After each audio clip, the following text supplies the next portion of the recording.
I'm back. Rhodes Rants on The Mandalorian. Episode 6, Chapter 6, The Prisoner Review. Spoilers. But first,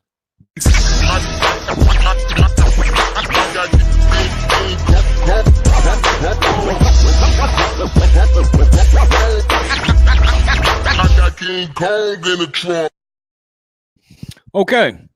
The episode starts off with the Mandalorian heading to a new destination, a small ship. Well, not a small ship, more like a freighter.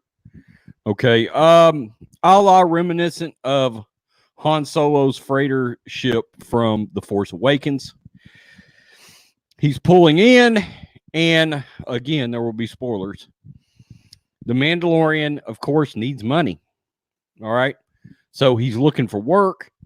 He pulls in. He's got no buddy, played by the great Mark Boone Jr. from Sons of Anarchy.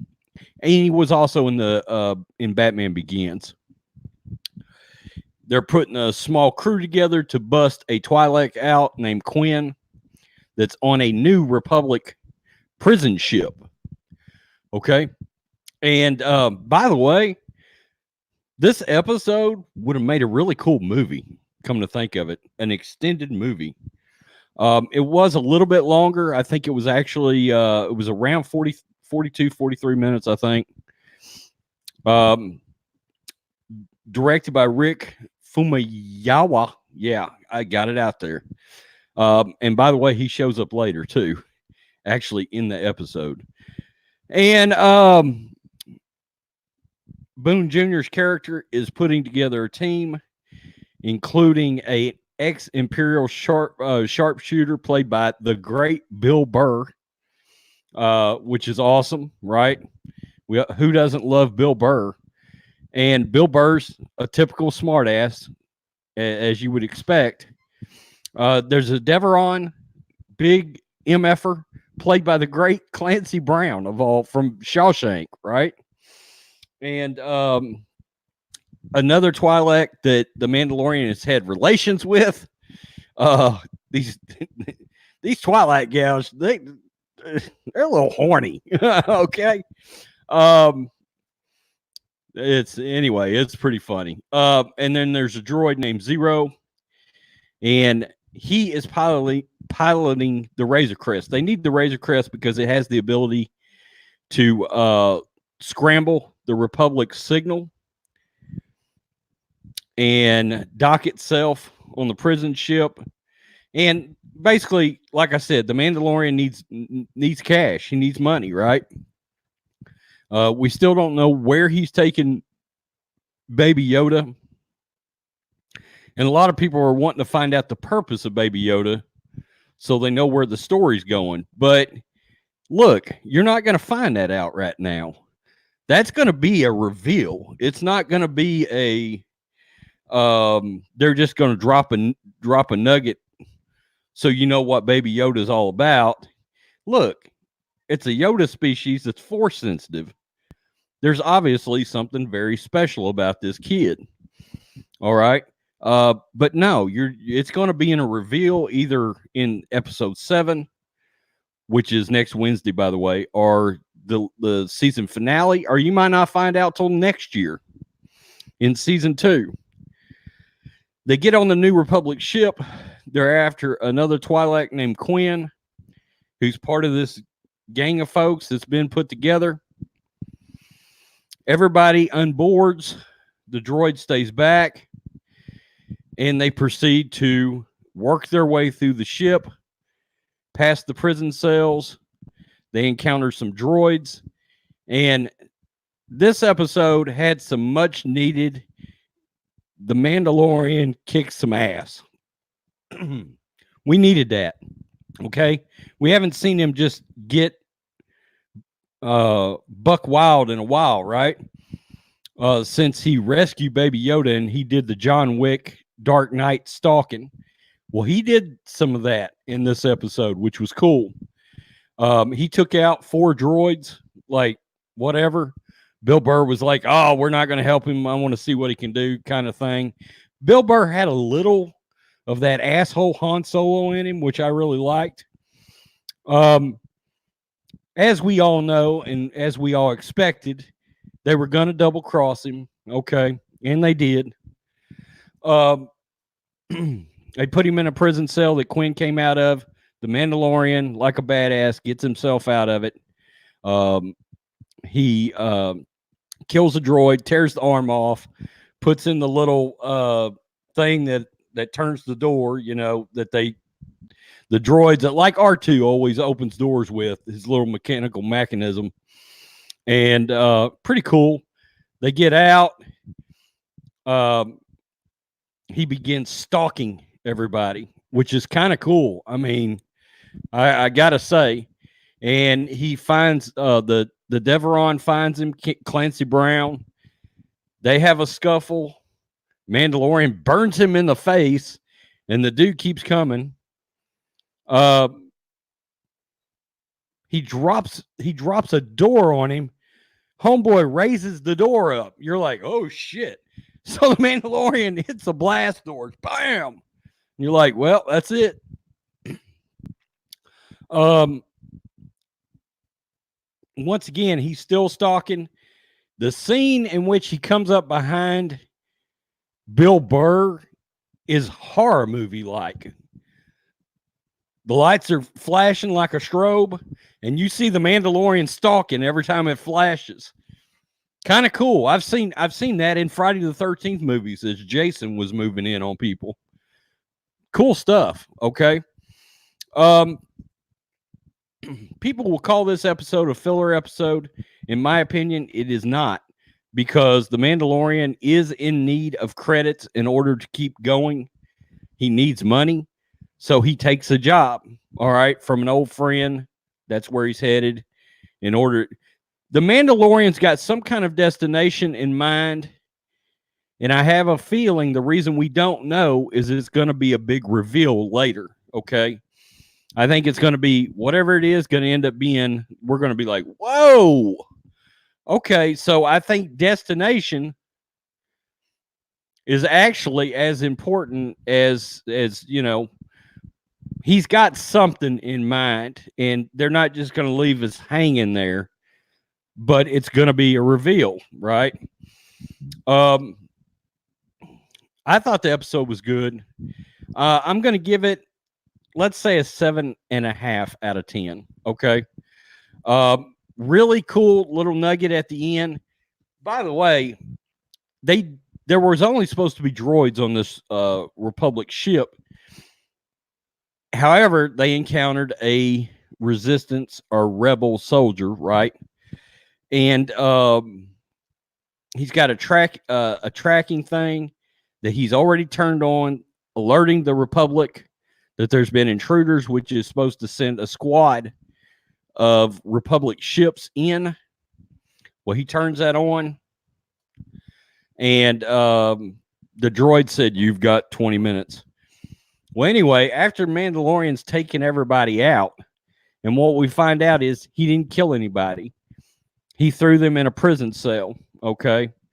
Pretty cool, because I think it allows them to come back later. And something tells me he may end up needing these guys.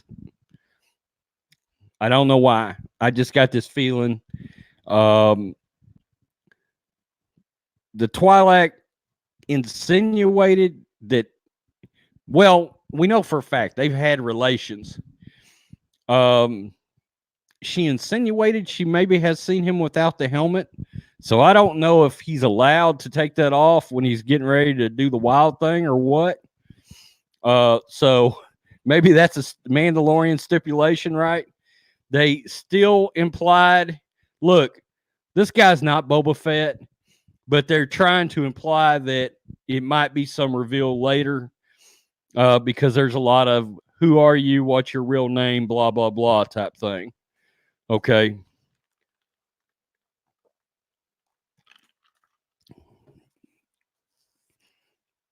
While he's gone off the ship, Baby Yoda's in there with the droid. The droid starts stalking Baby Yoda because he has intercepted a transmission from Grief Karga.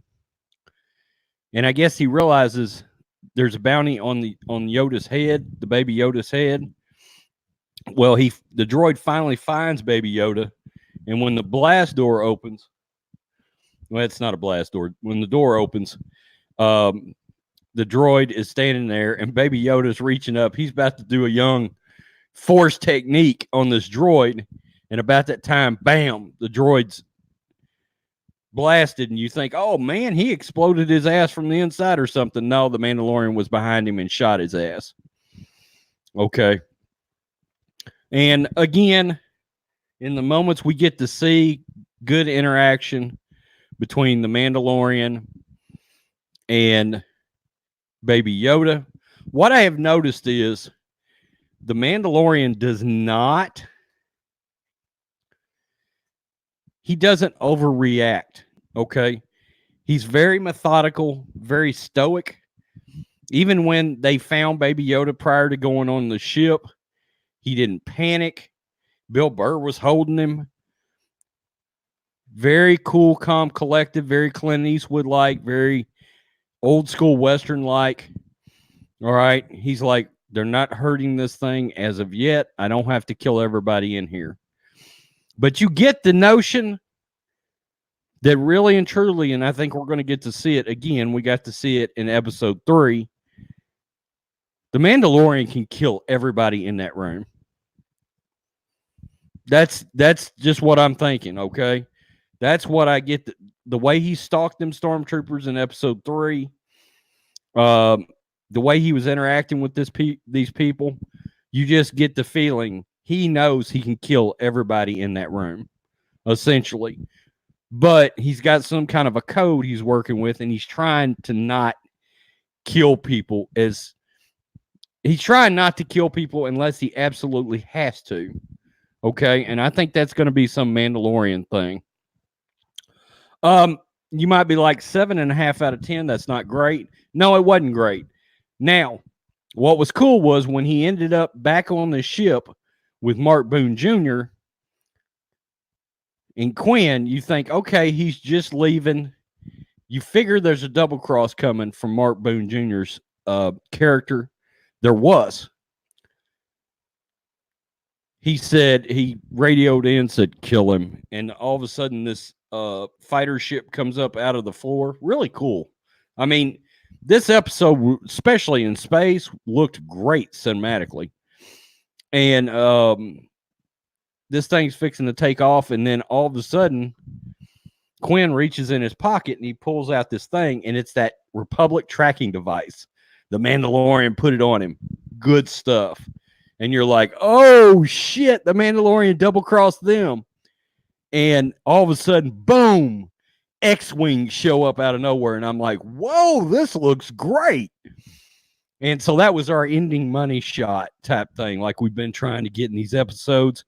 Cowboy Dave Filoni and the director, Rick Fumuyiwa, are flying these X-Wings. Very cool. Very cool stuff. I took off points on this for, again, look, guys, I'm going to hit you a little bit on length. Yeah, it was a longer episode, but I would still love to see 5 or 10 more minutes of actual screen time, okay? Not credits and all that, actual episode. So I'm still taking a point off for the length of episode. I'm hitting you on a half point because we didn't learn any more about Baby Yoda. I still say a lot of it's going to be in a swooping reveal, okay, much like when we saw him for the first time, but I'm still going to take off for it. The other point is we still don't know anything about these damn tracking fobs, okay, and how that works. I want to find out. So I may deduct at least a half point right there every episode till I find out. And I do think we'll find out. Look, one thing we can say, show's not woke. It's not.